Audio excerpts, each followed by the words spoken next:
आप सब मुझे जानते ही हैं, मैं हूँ न्याय का देवता, सूर्य पुत्र शनिदेव। हर 30 साल बाद एक राशि का ऑडिट करता हूँ। मैं 3 चरणों में ये ऑडिट पूरा करता हूँ। मैं मेरी क्रूर दृष्टि का तो आप सभी को पता ही है। जिस राशि पर मेरी दृष्टि पड़ जाती है उस राशि की 7.5 शुरू हो जाती है, यानी कि उसने पिछले 30 साल में जो भी कर्म कांड किए हैं उनके अनुसार उसे उसका भुगतान करना ही पड़ता है। यही है मेरा न्याय, इसीलिए मुझे न्याय का देवता कहते हैं। सब आपने अगर पिछले 30 साल में सबसे अच्छा व्यवहार किया है, मेहनत करके ही सही, नियत से धन कमाया है, किसी को परेशान नहीं किया है, तो घबराना मत। आपको मेरे से डरने की जरूरत नहीं है। और अगर आपने दूसरों के साथ अच्छा व्यवहार नहीं किया है या गलत नीति से धन कमाया है या दूसरों को डराया धमकाया है, तो इसका परिणाम आपको ब्याज समेत भुगतना पड़ेगा। कोई भी आपको मेरे द्वारा दिए दंड से नहीं बचा पाएगा। मेरी इस दृष्टि से तो भगवान भोलेनाथ नहीं बच पाए, तो फिर तुम किस खेत की मूली हो। और हाँ, इस वीडियो को देखकर शेयर जरूर करना दूसरों को, और लाइक कमेंट भी करना। इस वजह से शायद सब कुछ सहन करने की ताकत आ जाए तेरे में। मेष राशि वालों, सावधान हो जाओ। 29 मार्च 2025 को लोहे के जूते पहनकर आ रहा हूँ मैं तुम्हारी जिंदगी में। पिछले 30 साल में बहुत मनमानी कर ली तुमने।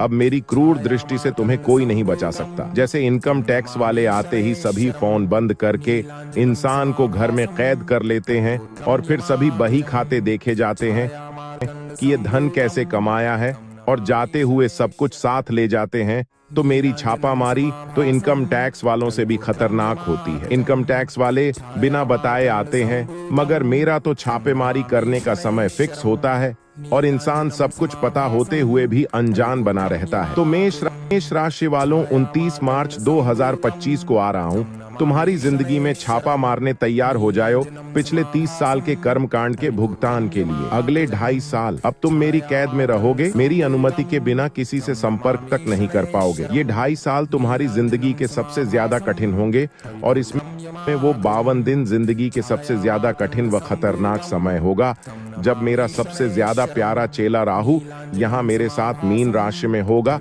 यानी कि 18 मई 2025 तक। यानी ये 52 दिन तुम भूलना भी चाहोगे तो भूल नहीं पाओगे। जिंदगी में कभी इसको ऐसे भी समझ सकते हो कि हम दोनों मिलके तुम्हारी जिंदगी में उथल पुथल मचा देंगे।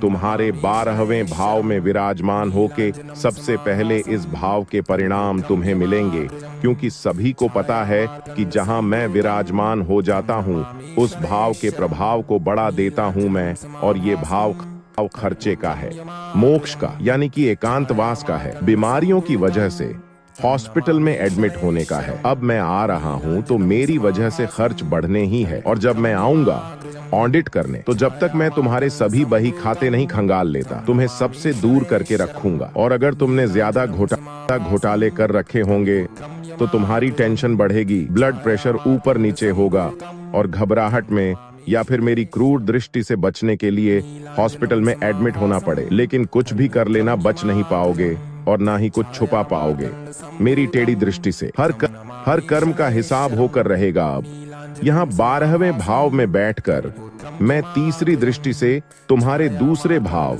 यानी कि कहां कहां धन छुपा रखा है वो सब देख लूंगा, और पिछले 30 साल में वो धन कैसे कैसे कमाया है वो सब देख लूंगा। और जब तक मैं 7.5 के इस पहले चरण को पूरा नहीं कर लेता, तब तक वो सब अंचल संपत्ति जो तुमने पिछले 30 साल में इकट्ठा की हुई है, वो सब कुछ मेरे बंधन में रहेगी। परिवार में तुमने सभी पारिवारिक सदस्यों के साथ कैसा व्यवहार किया है उसका भी हिसाब किया जाएगा। इन 2.5 साल में जैसा व्यवहार तुमने किया होगा, अब वैसा ही परिवार वाले तुम्हारे साथ करेंगे, और तुम्हें चुपचाप वो सब सहना पड़ेगा। अगर मुंह बंद करके और गर्दन झुकाकर सह लोगे तो थोड़े में ही छूट जाओगे। ज्यादा ड्रामे किए तो फिर तुम्हारी बैंड बजा दूंगा। अच्छे से 12वें भाव में विराजमान होके मेरी 7वीं दृष्टि तुम्हारे 6ठे भाव यानी कि शत्रु आर्ण रोग के भाव पर रहेगी। सब देखा जाएगा यहाँ भी कि ये शत्रु क्यों बने हैं तुम्हारे। अगर तुमने कुछ गलत किया है तो मैं उनका साथ दूंगा और तुम्हें उन गलतियों का दंड मिलेगा, और अगर तुम बेकसूर हुए तो तुम्हें घबराने की जरूरत नहीं है। कुछ नहीं होने दूंगा तुम्हें मैं। तुम्हारा सब कुछ मेरे बंधन में है, तो जीवन यापन के लिए तुम्हें पैसे की जरूरत पड़ेगी तो लोने दिलवा दूंगा मैं तुम्हें, मगर वो वापस भी देना होगा और वापसी तभी होगा जब कुछ काम करोगे, और काम मैं करने नहीं दूंगा मैं जब तक ये 2.5 साल पूरे नहीं हो जाते। इसीलिए सोच समझकर ही लोने लेना, कहीं फिर बाद में मुझे गाली दो। मुझे सोच समझकर गाली देना, उन सभी का भुगतान करना पड़ेगा तुझे ब्याज समेत, क्योंकि अगले 7.5 साल तुम मेरी टेढ़ी नजर में रहोगे। गाली देने की जगह मेरे मंत्र का जाप करते रहना। इन 2.5 साल तो शायद मेरी दृष्टि कुछ सहज हो सके। अभी ज्यादा खुश मत हो, अभी तो मेरी 10वीं दृष्टि बाकी है, जो कि तेरे भाग्य भाव पर पड़ेगी। तो समझो अब से, यानी कि 29 मार्च 2025 के बाद भाग्य भी आपका साथ नहीं देगा। अगर बच सकता तो बच लेना, मेरे प्रकोप से चल।